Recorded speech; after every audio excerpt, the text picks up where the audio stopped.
Ain't true, the untold story of Annie Oakley. The crack of gunfire split the autumn air like thunder, but Annie Oakley didn't flinch. She never flinched. Not anymore. The year was 1875, and at 15 years old, she had already stared down more gun barrels than most veteran lawmen. But this time was different. This time, she wasn't shooting to put food on the table or money in her pocket. This time, she was shooting for her life. Little Sure Shot, they called her, though there was nothing little about her ambitions. Born Phoebe Ann Mosey in a log cabin in Darke County, Ohio, on August 13, 1860, Annie's story began in poverty but would end in legend. Few knew the real price of that legend, the blood, sweat, and gunpowder that stained her hands long before Buffalo Bill's Wild West show ever caught wind of her name. The bitter wind whipped across the fairground as Frank Butler, the celebrated marksman, stood 20 paces away. His reputation preceded him like a shadow at sunset, but Annie had learned early that shadows often loomed larger than the men who cast them. Her fingers, calloused from years of hunting game to support her widowed mother and siblings, curled around her father's old Kentucky rifle.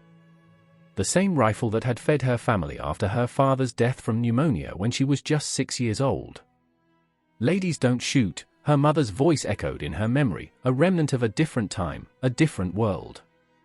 But Annie had never been just a lady, she was a force of nature dressed in petticoats and pride. The stakes of this shooting match were higher than anyone in the crowd knew. $25 to the winner, enough money to feed her family for months. But more than that, this match would determine her future.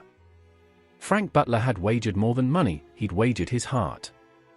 As she raised her rifle, time seemed to slow. The crowd's murmurs faded like distant thunder. In that moment, Annie wasn't thinking about the poverty she'd endured, or the debt collectors who'd torn her family apart, sending her to work for the wolves, the family who had promised to educate her but instead treated her as an indentured servant. She wasn't thinking about the night she'd spent hunting by moonlight, teaching herself to shoot in the dark because game was scarcer in daylight. She was thinking only of the target, the wind, and the breath in her lungs. The clay pigeon soared into the air like dreams taking flight. One shot. One hit. Again. And again. Each target exploded into dust, carried away by the Ohio wind. Frank Butler's jaw tightened with each successful shot. He'd never lost to anyone, let alone a 5-foot-tall girl in a homespun dress. But Annie Oakley was more than just a girl with a gun. She was a revolution in motion, though she didn't know it yet. The wooden stock pressed against her shoulder carried the weight of every girl who'd ever been told to mind her place, every woman who'd been confined by the borders of propriety. The final target launched into the air. Butler's shot rang out, and missed. The crowd held its collective breath as Annie raised her rifle one last time. The target seemed to hover in the air, defying gravity, defying convention, defying everything that said this moment shouldn't be possible. Crack!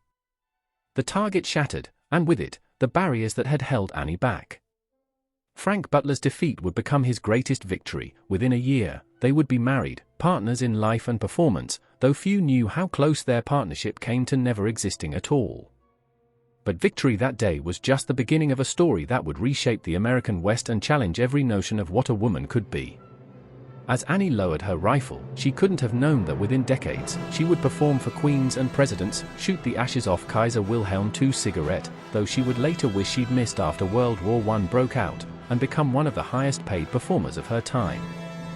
The truth about Annie Oakley, the truth that history books often glossed over, was that her greatest trick wasn't her shooting, it was her ability to revolutionize women's roles while appearing to play by society's rules. She wore dresses while shooting, spoke softly while commanding attention, and challenged the gender norms of her time not with loud protests, but with quiet, devastating accuracy. As the sun set on that fateful day in 1875, Annie couldn't have known that her life was about to become a whirlwind of triumph and tragedy. She couldn't have known about the train wreck that would nearly end her career in 1901, or the libel suits she would fight and win against newspapers that falsely claimed she had been arrested for theft. She couldn't have known that she would teach more than 15,000 women how to handle firearms, believing that every woman should be capable of defending herself. The story of Annie Oakley is not just about marksmanship, it's about precision in all things. Precision in how she crafted her image, precision in how she navigated the male-dominated world of entertainment, and precision in how she used her influence to open doors for other women. Little-known facts about Annie emerged like shells from a shotgun spread. She had shot her first squirrel between the eyes at age 8, ensuring the meat wouldn't be ruined. She could shoot a dime tossed in the air from 90 feet away. She could hit the thin edge of a playing card from 30 paces, then put 5 or 6 more holes in it before it touched the ground. But perhaps most remarkably, she had earned enough money by age 15 to pay off her mother's mortgage, buying back the farm that poverty had nearly claimed. The years with Buffalo Bill's Wild West show would test her in ways she never imagined. The show's arena became her classroom, where she learned not just how to perform, but how to navigate the complex politics of fame. William F. Cody, better known as Buffalo Bill, recognized in Annie something that America desperately needed, a hero who could bridge the gap between the frontier and the drawing room, between the rough-and-tumble West and the civilized East. But the spotlight cast dark shadows. Rival performers tried to sabotage her acts. Journalists dug for scandal and, finding none, sometimes invented it. Through it all, Annie maintained her composure with the same steady hand that could split a playing card edge on at 30 paces. The truth about her relationship with Frank Butler was equally complex. He had been her competitor, then her husband, then her assistant in her acts. In an era when men rarely stepped back to let women shine, Frank recognized that Annie's star burned brighter. He became her manager, her biggest supporter, and the steady hand that helped her navigate the treacherous waters of show business. As the 19th century gave way to the 20th, Annie's influence grew beyond the arena. She advocated for women's rights in her unique way, not through suffrage marches, but by showing what women could achieve. She offered to train women sharpshooters for the Spanish-American War, though President McKinley declined her offer. She demonstrated that femininity and strength weren't mutually exclusive, that a woman could be both gentle and powerful. The train wreck in 1901 could have ended it all.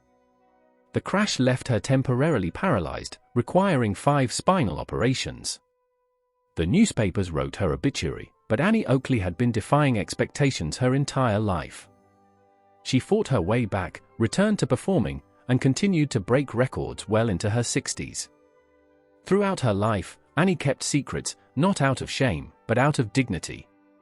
She never spoke publicly about the abuse she suffered at the hands of the wolves during her childhood. She never bragged about the fortune she earned and gave away to orphanages and women's causes. She never complained about the physical toll her performances took on her body, the countless injuries and accidents that came with her dangerous profession. As she aged, Annie's legend grew, but the woman behind it remained remarkably grounded. She continued to make her own costumes, never forgot her humble beginnings, and treated everyone, from royalty to stagehands, with the same respect.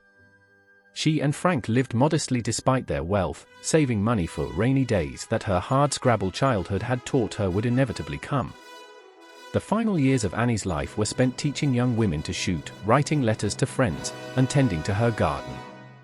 She died on November 3, 1926, and Frank Butler, the man she had outshot all those years ago, followed her just 18 days later. Their love story, like Annie's life, defied the conventions of their time.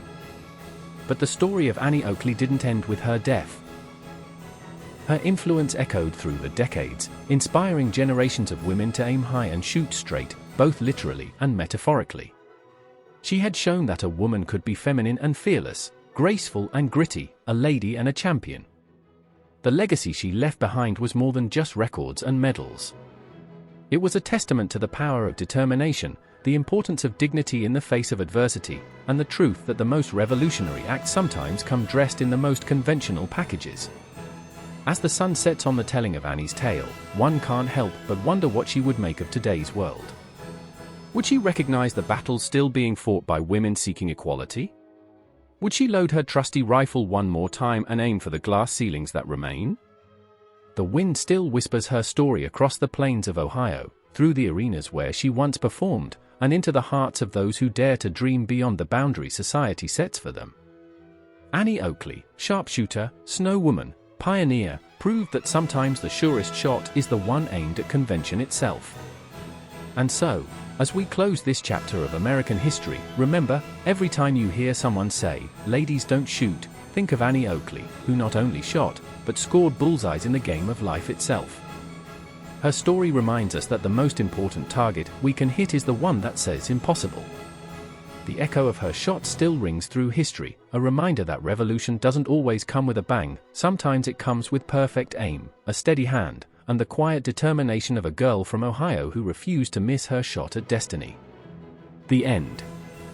Join the adventure with the Western Echoes, Cowboy Tales Unleashed. If you're loving our cowboy stories and captivating tales, don't miss out. Hit that subscribe button to stay updated on all our future posts. Saddle up and ride along with us.